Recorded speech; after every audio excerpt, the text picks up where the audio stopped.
నా పేరు లింగమూర్తి, మాది దుర్షాడు.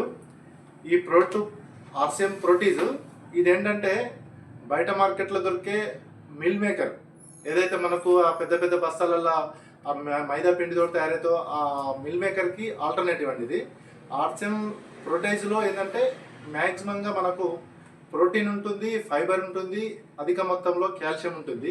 ఇది తీసుకోవడం వల్ల అధిక పీచు పదార్థం మన శరీరంలోకి వెళ్ళడం ద్వారా మన గట్ క్లీనింగ్ అంటే మన జీర్ణాశయ వ్యవస్థలో ఉన్నటువంటి పేగులు తర్వాత జీర్ణాశయం అన్నీ పూర్తిగా ఫైబర్ తోటి ఉండడం వల్ల మనకు జీర్ణ వ్యవస్థ అనేది సక్రమంగా పూర్తవుతుంది మరియు చాలా బాగా అరుగుతుంది. ఈ శాకాహారానికి ప్రత్యామ్నాయంగా ఈ ప్రోటీన్ వాడుకోవడం వల్ల ఏంటంటే మనము బయట ఎంతో ఘోరమైనటువంటి ఆక్సిటోసిన్ ఇంజక్షన్లు ఇచ్చి కోళ్ళను 45 రోజులనే 2 కేజీల 3 కేజీల అయ్యేటట్టుగా తయారు చేసి ఇస్తున్నారు. అది తినడం వల్ల వ్యక్తులకు చాలా రకమైన అనారోగ్య సమస్యలు వస్తున్నాయి. దాన్ని మానేసి ప్రోటీన్ అనేది మనం ఆహారంలో భాగంగా ప్రతిరోజు తీసుకోవడం ద్వారా మనకు ప్రోటీను తర్వాత ఫైబరు కాల్షియం అనేది వస్తుంది. దీన్ని ప్రతిరోజు ఆహారంలో తీసుకొని ఆరోగ్యాన్ని రక్షించుకోవాలని మనవి. JRCM friends. Thank you sir.